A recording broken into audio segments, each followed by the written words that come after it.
to you, Lagosians. It's another day of On Record, where every word matters. My name is Oyin Priye Kromale. Today we will be looking at cases bordering on insecurity, some of the issues that heightened the level of insecurity during the elections, after the elections, and our security agencies recently, most especially the Department of State Services, have raised the alarm that these things are part of what is fueling the interim government discussion, which they said that they uncovered recently. Well, you know, it's On Record, where every word matters. It's the program where we discuss the actions, the inactions of government, ministries, departments, and agencies that shape our world view, as well as business organizations, rather, brands and health affairs that shape our world view. The program also encapsulates personalities and institutions that make decisions that affect the lives of people one way or the other. And then we also avail you, our listeners, the opportunity of calling into the program and ask questions on the topic of discussion for the day. Now, the year 2023 seemed to start off with political headlines, a new Naira policy report, and a few other reports. Now, in the second quarter of the year, after the general elections, is in the Naira crisis, a new wave of headlines are making the rounds, most of them causing reactions and debates across the nation. On today's episode of On Record, let's keep our attention on Nigeria's security report.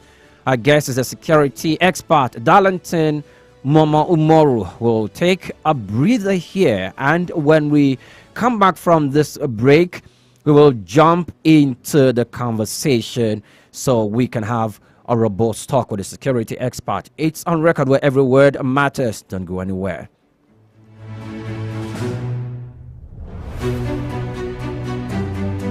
Are you looking for an avenue to blast your brand? Why not let us be your detonator at High Impact Radio 102.1 FM with Got You Covered. For advert placement, sponsorship, partnership, call us on 0706 393 5694 0915 958 1881 0902 745 3931 or send an email to info@highimpactstudio.com.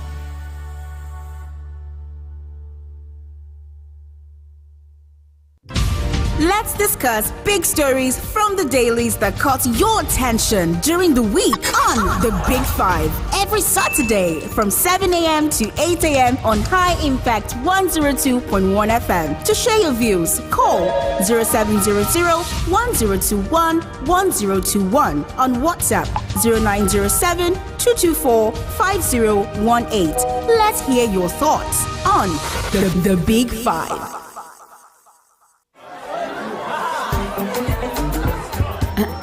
Let's bring the party to you in your comfort zone.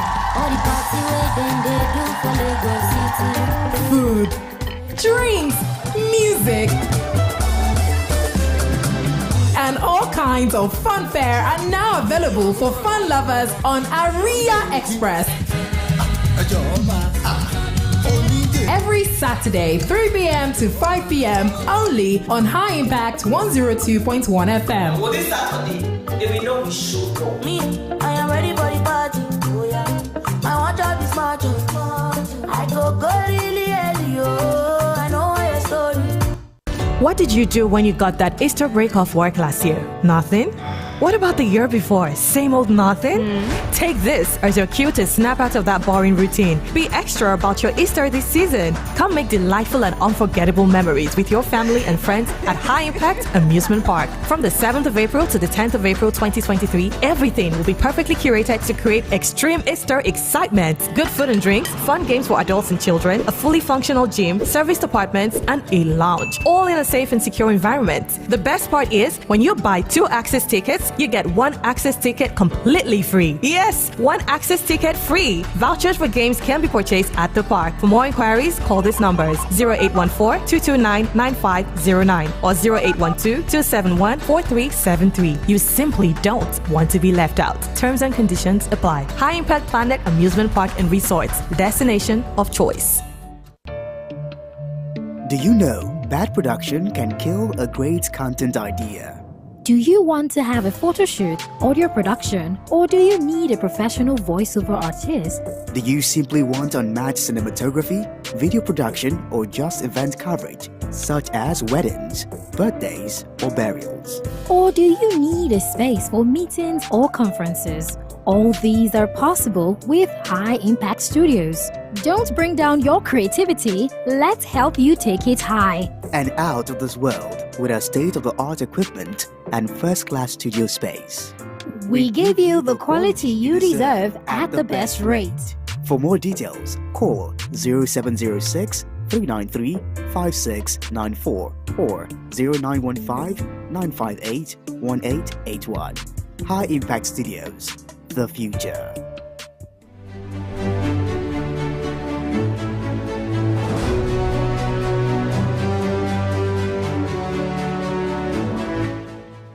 Welcome back. Many thanks for joining us on the program. It's on record where every word matters. Earlier on, I said we will have our guest security expert, Darlington Umoru, joining us this morning. Good morning, Chief Darlington Umoru, and welcome to On Record. Good morning, Lagos. Good morning, Nigeria. My pleasure any day being here.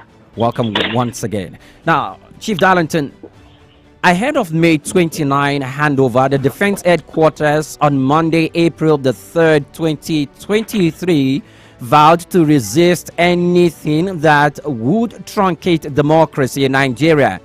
In fact, the Director of Defense Information, Brigadier General Tucker Gusau, stated this in an interview with journalists just as the Chief of Army Staff Farouk Yahya threatening to crack down on potential threats to national security and warned the indigenous people of Biafra, the Eastern Security Network, and other fringe groups not to test the will of the Nigerian military.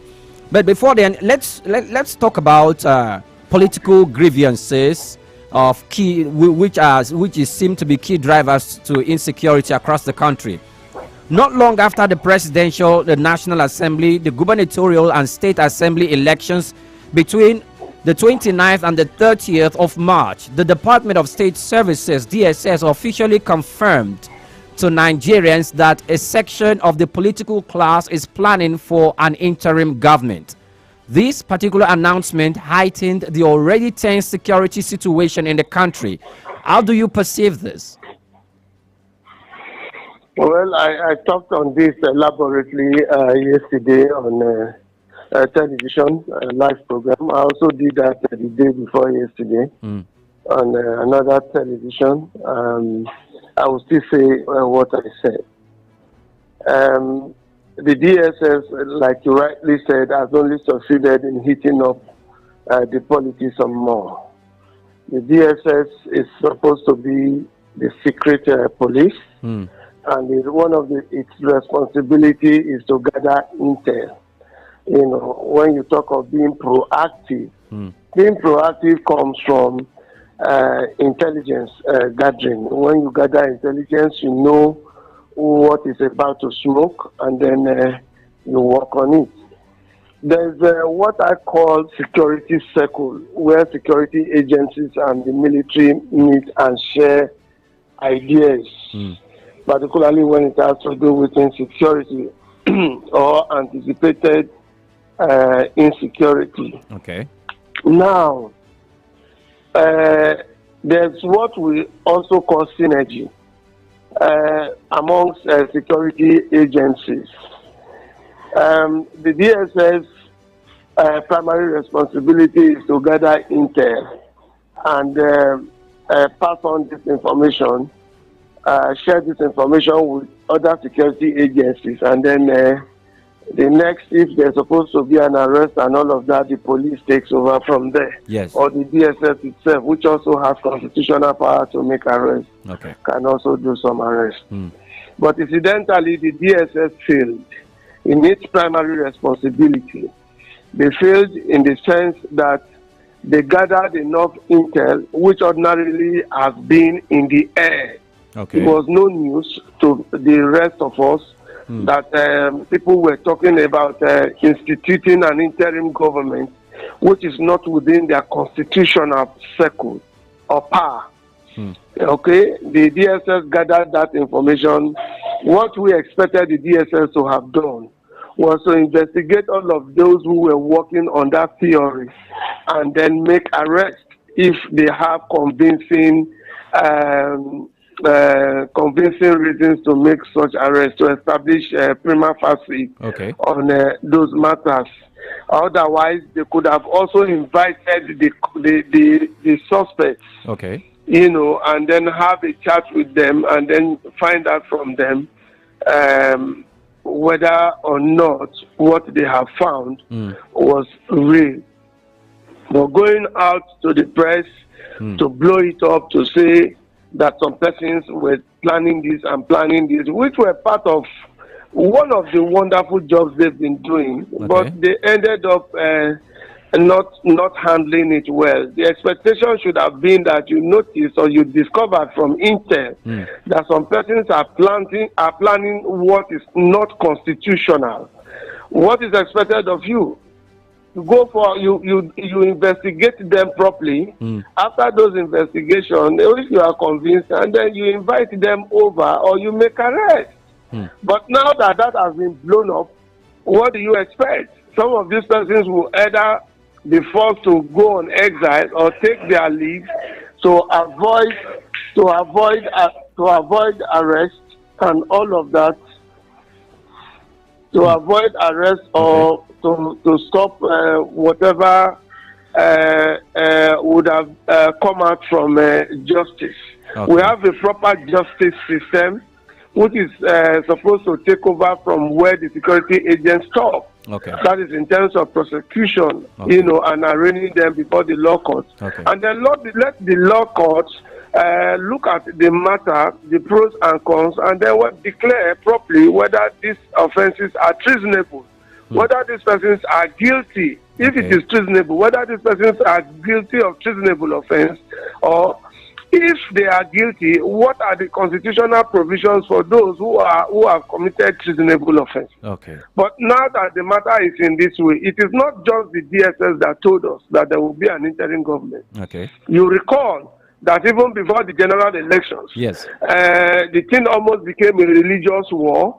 We saw pastors making what I call predictions in my own choice of word, and then others will want to call it prophecy.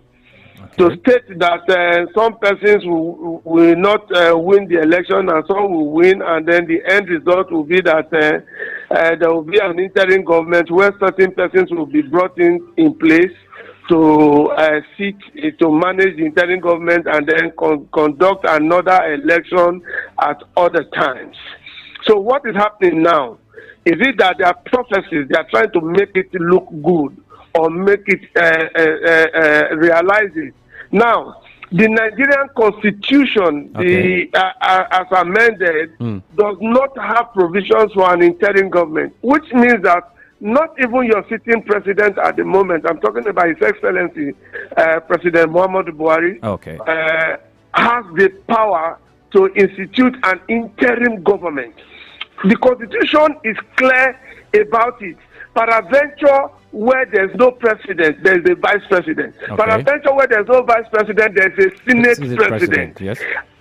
Where there's no Senate president, there is a deputy Senate president. Where there's no deputy Senate president, there is a speaker of the House of Representatives. If there's no speaker, there's the deputy speaker. If not, there's a chief justice of Nigeria of the land. So, if, for example, on May 29, God forbid, the government could not achieve what the Constitution provides, there is a constitutional trip that will be followed, not an interim government. Interim government is an aberration. The only time we have experienced interim government in Nigeria was constituted by an aberration, a government, not a military government in power.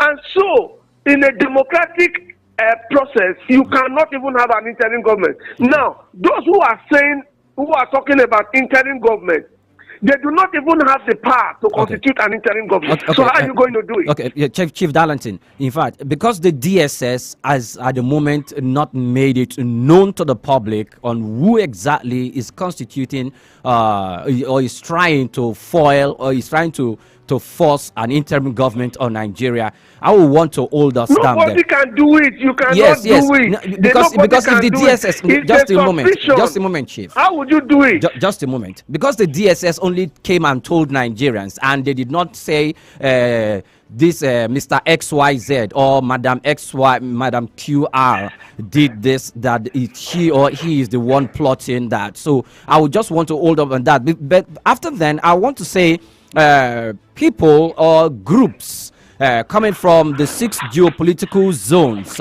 have equally come on air to tell us that they do not support any thought or any plan of forcing interim government in Nigeria.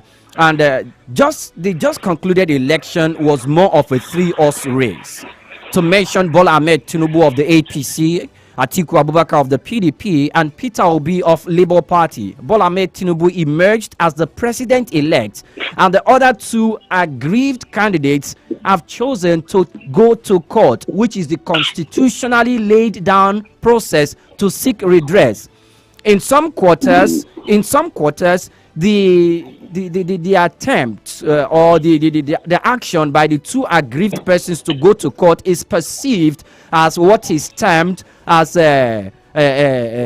calling for interim government. So how does the constitutionally laid down process of seeking redress is to go to court if you feel aggrieved, which both of them has done. So how does this action of these 2 aggrieved horses then amount to, or is being perceived to as some persons as a call for interim government?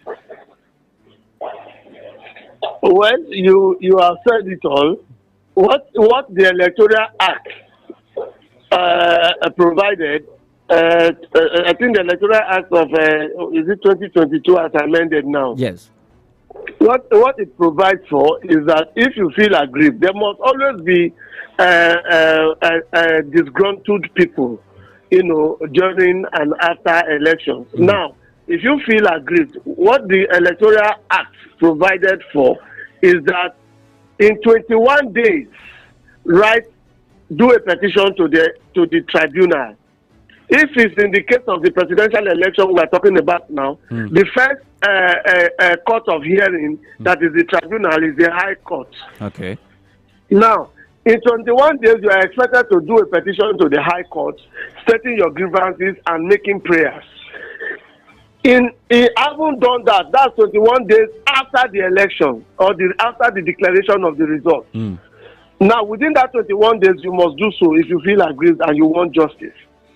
The thing now will shift to the tribunal to pass a written judgment within 180 days, which is 6 months from the date of the submission of the application.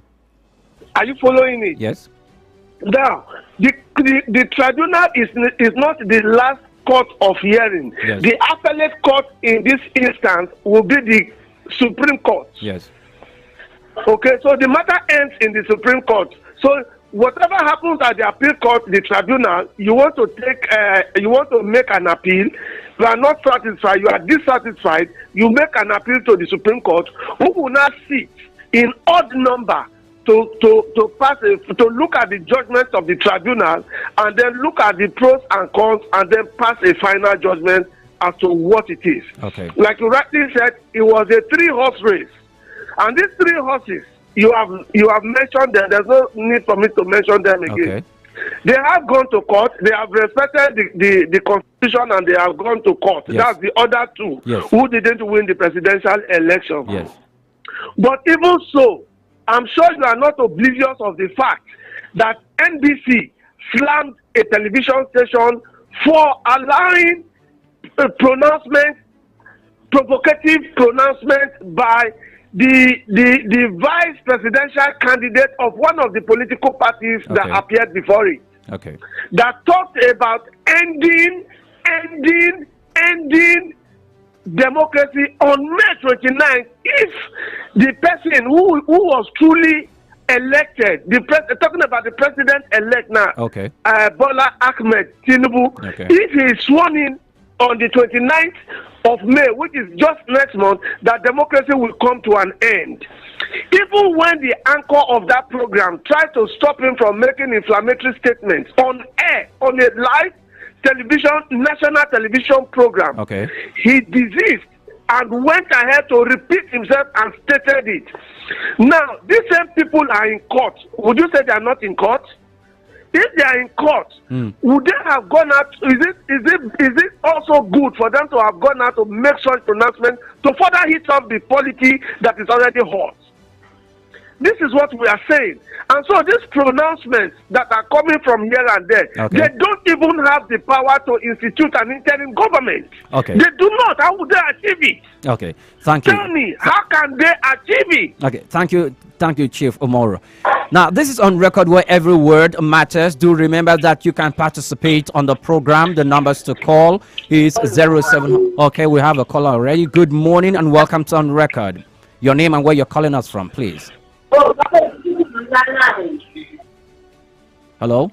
Okay. Do remember that you can call into the program 070010211021. I take that again, 070010211021. You can send WhatsApp messages to the WhatsApp line 0907-224-5018, 0907-224-5018. It's on record where every word matters. We are live on Twitter at High Impact 1021 FM. We're also live on YouTube at High Impact 102.1 FM. My conversation has been with security expert Darlington Omoro. Now, Chief Darlington, thank you once again for joining us on the program. Now, let me move on to my next line of question. And the purpose of our conversation, I will want to put this out there, is we talking just to make sure that the security situation or the tense situation in the country, abates and calm down. That's the purpose and the objective of this conversation.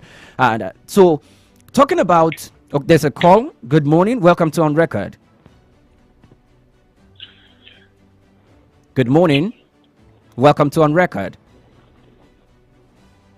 Okay, let's move on. So, Chief Darlington, let me come back to you. Talking about the DSS and its proclamation on March 29, March 30 about the interim national government and those who are planning on that, and how they've issued out warnings that they are going to crack down on anyone who tends to test the will of the Nigerian military. A former deputy national publicity secretary of the All Progressives Congress, talking about Timmy Frank, has described the alarm raised by the Department of State Services as fake and an attempt to arrest the presidential candidates of the People's Democratic Party and Labour Party before May 29. Now, it is an allegation. Now, Mr. Darlington, if this allegation or this plot becomes real, will it not intensify the already fragile situation in the country? Or what steps should the DSS and the government be taking at the moment to make sure that the already tense situation in the country abates completely, even before or during May 29 and beyond? My brother, do not deceive yourself. There's no way an interim government can be instituted in Nigeria on May 29. No, we are not talking about interim government. We are not, dwelling about it. We are talking about the actions that may come out of that pronunciation that the DSS has said. I said someone who was a member of the All Progressives Congress. Hang on. Okay. Hang on. I was building up to that. Okay. I was building up to that, and that I read that story where he said it was not true and that the DSS was doing that. You don't take away credit from security agents. You don't make them look ordinary. Before the DSS would have come out to make such pronouncements, they have established that case. And they have documents to back it up. So you don't rubbish. I was shocked. Whether because it's no longer with the party or whatever, whether it has grievances with the party. I'm not a politician. I don't want to join words with politicians. But for him to have said that story was fake, that what the DSS came up with was not real, please, he needs to apologize to the DSS. That is for that. And then for the issue of the matter proper, my expectation by now is that the DSS should have made arrests and arraigned persons before court that were investigated. I repeat, that would have been investigated and confirmed to actually be participators or co-conspirators who are working on that theory that is not achievable, and then pass them on to the judiciary to let the law take its course. Go and stand before them, and then bring your proof to show that these persons were actually investigated and then were found to have actually been working on that unworkable theory, unrealizable theory of an interim government. That is my expectation, and that is the expectation of most learned people. That is the voice and choice of people. If you found that somebody is doing anything untoward that is not constitutional, that would threaten the country, that would threaten the heart of the country, as we are really facing now, do you know how much of bad signal that are sent to international community? Do you also know that on May 29th, that we are expected to have presidents or vice presidents or representatives of other countries, not just African countries? I'm talking about countries in the abroad that would have been here to grace the swearing-in ceremony, the inauguration ceremony of the new president, of Nigeria on May 29th. Now, if you send this kind of signals out, as you blow this out, the world, don't forget, is a global village as made possible by the media. When I say the media, I'm talking about conventional media and the social media. Okay. You are read, you are listened to, you are viewed from across the world. Talking about national media and the rest of them. And so, you have succeeded in sending some fears across that there might be some issues in the country. That is why apparently the military came out to make that statement. Okay. Chief Umaru, I have to say that we are in charge, and that they do not have any fears. The May 29 will come, the swearing-in will hold. If there's anything, they are still in control and they will take control. Thank you very much, Chief Umaru. Take charge. Yes, but before we go on a break, I want to take you just a little further from just what you've talked about and from what you equally said, that when the DSS uncovered such plots and you equally said they will have documents in their possessions to prove this, and they would have maybe taken it to court, make sure they have a prima facie case established against the people or the elements that are purportedly alleging or planning an interim national government, which you said is unconstitutional. In one of your interviews on a television station, you said when people make utterances that is capable of inciting the public, it will attract security agencies to these persons, and the security agencies are responsible or will take action to monitor such persons who are making insightful statements that is capable to cause security breaches in the country, and such security agencies are saddled with the responsibility of gathering intel. In that particular case, just because those people are making such statements, established statements, okay, fine, some of which we've seen even before the elections and during the elections in public domain, on social media and some other platforms. Now, when people make these statements, what is restraining the DSS from taking actual actions? Even if it's not to arrest, at least to invite these persons for interrogation, because when the DSS is perceived for not doing that, it seems to give muscle to some other persons who might be taking who might take the same action, and before you know, the action or the inaction of security agencies could be aggravating the already fragile security situation in the country. So what's actually restraining the DSS from doing that? I think to some extent you're not right. Let me educate. No, Chief Umaru, you can't. No, Chief Umaru, no. You can't say I am not right. This is in public. You confirmed it yourself that even before the elections, there were utterances Now, that was you made, allow me and you to said, explain. and You should allow you me said to you said I was not right. No, just a moment. You said I was not right. I just want to let you know that I am right because you corroborated. You confirmed the same thing when you were answering the very first question. Just a moment, please. You confirmed the same thing when I asked the same very first question from the beginning of our conversation. And you said you expected the DSS to do that, but they didn't do that. So that is exactly what I'm saying. If you said I am not right, you will be approbating and reprobating at the same time. Yes, you can go on, please.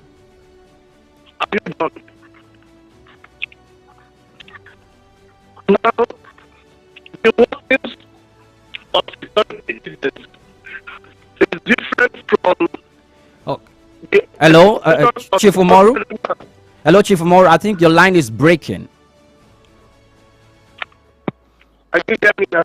Yes. Oh, your line is still breaking. Please, let's try to get back to you. We'll go on a break shortly. We'll get back to you so you can continue with your line of thought when we come back from this break. It's on record where every word matters. Please do stay with us.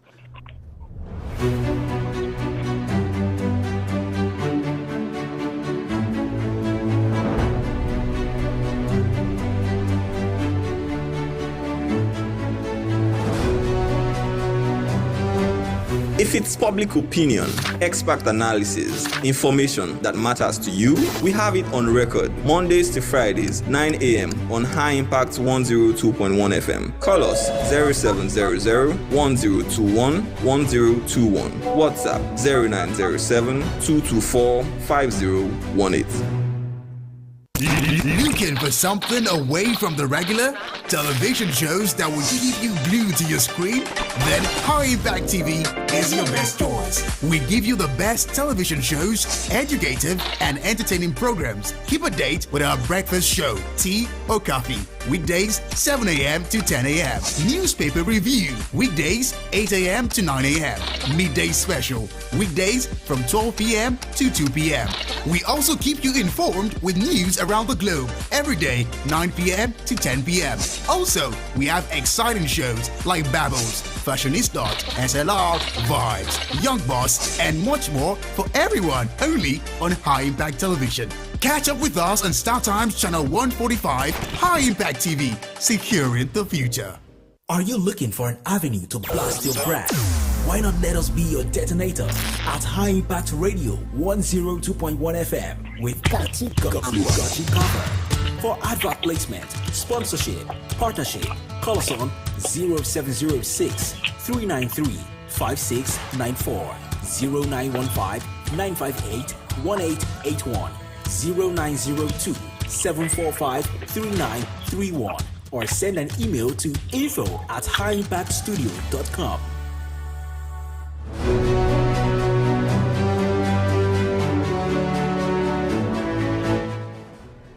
Welcome back. Many thanks for joining us on the program. It's on record where every word matters. Do remember to know or to call in 0700 1021 1021. You can send WhatsApp messages to 0907 224 5018. We have been talking about Nigeria's security report, and we are talking about the polity, the talk about international government. And my conversation this morning has been with Chief Darlington Umaru, security expert. Joins us via phone call this morning, and we have been having a conversation. We are going to continue the line of conversation. Welcome back once again, Chief Umaru, to the program. My pleasure. Yes, please continue with your line of thought. Now, to say this straight. Okay. Security arrangements is not what some of us see it or make it to be. They are professionals, they know what to do and how to go about it. What I said earlier is that we expected some things. Like you quoted, I said on a television program yesterday.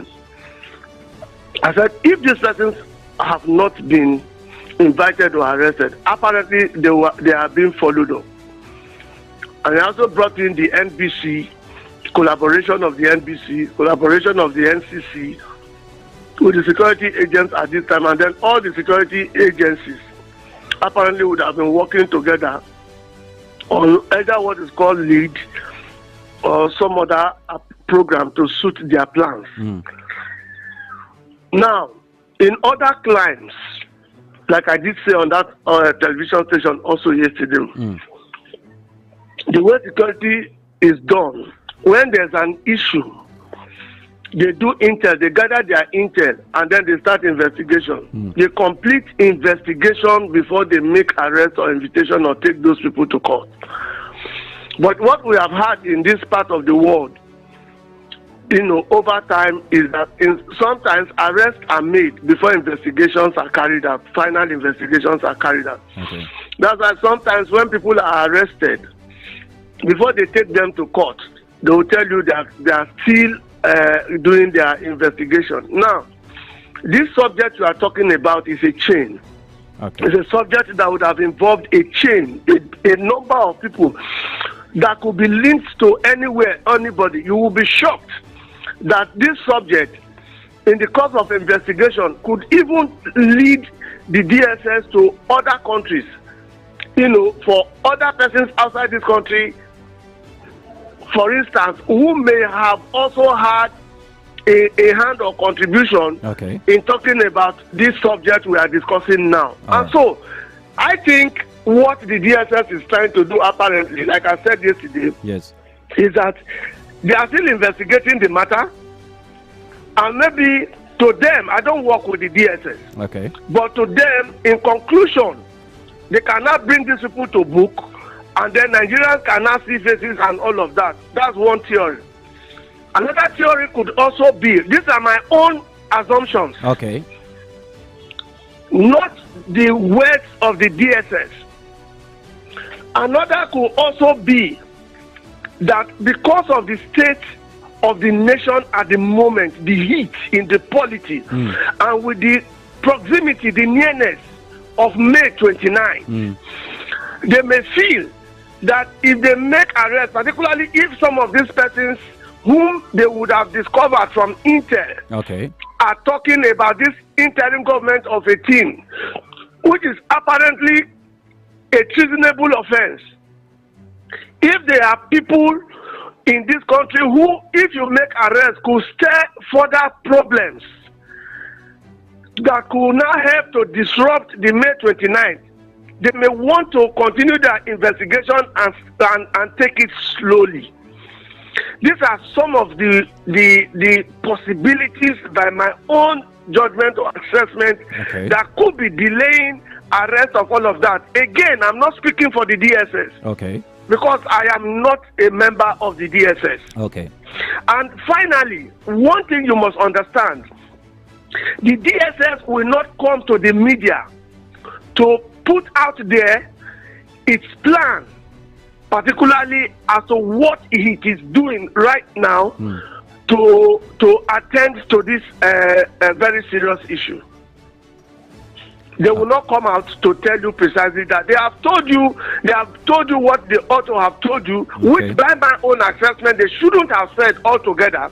Should have been kept to themselves, monitor the situation, monitor the people, follow them up, and then do proper investigation, establish a prima facie case, and then get them arrested and arraign them before the law court.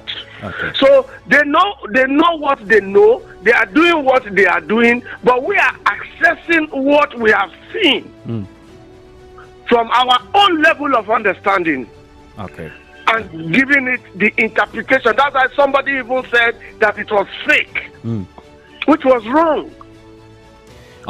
Now, thank you very much, Chief Umoru. But before we let you go this morning, I'll need you to, weigh in on a specific matter that has been of much concern to Nigerians, which has its own good side and a not so good side. Talking about the Naira Crunch and how the Naira Crunch itself, the Naira redesign policy during the time Nigerians were really going through the hardship.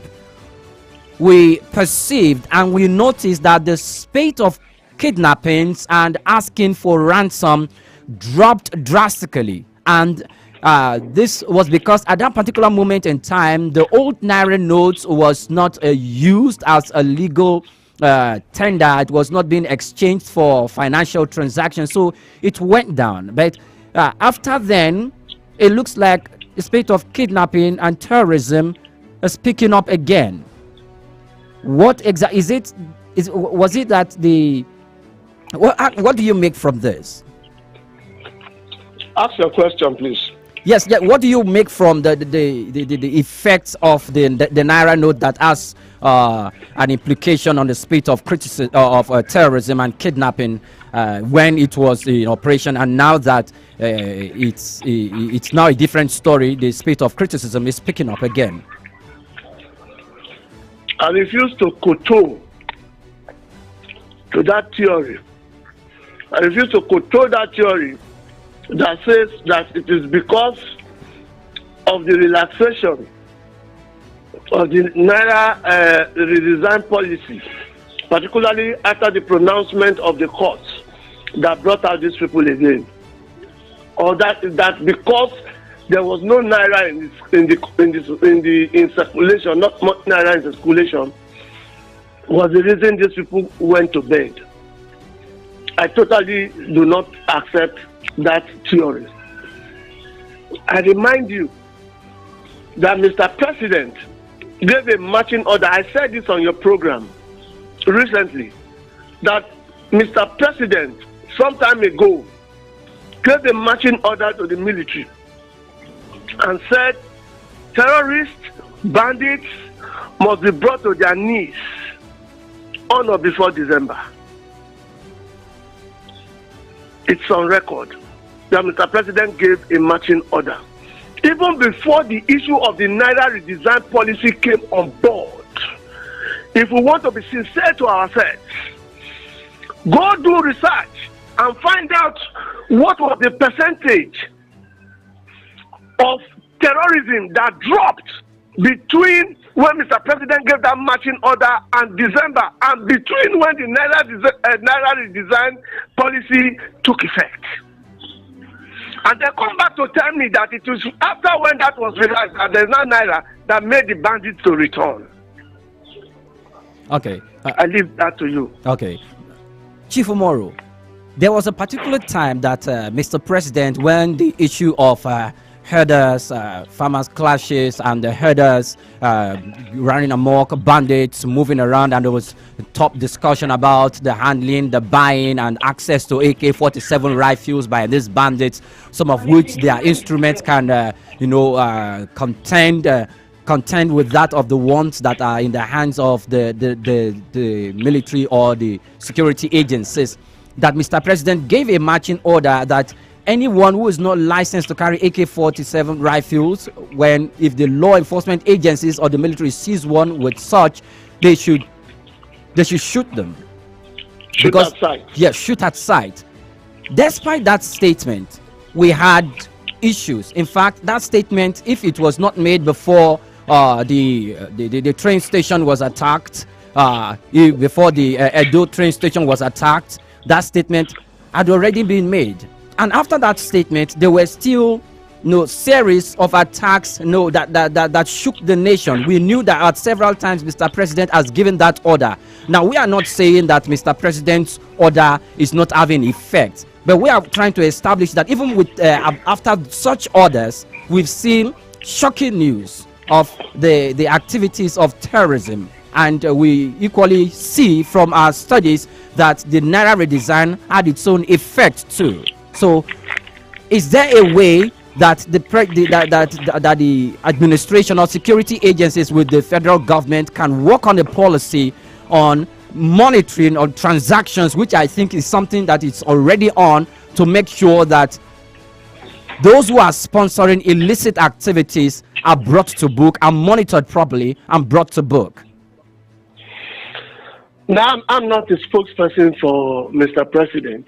I'm not Lai Mohammed. Neither am I in any of the spokesperson in Aso Rock to talk on behalf of the president. Now, from my own point of view, I have established what I have found out and what I felt. Okay.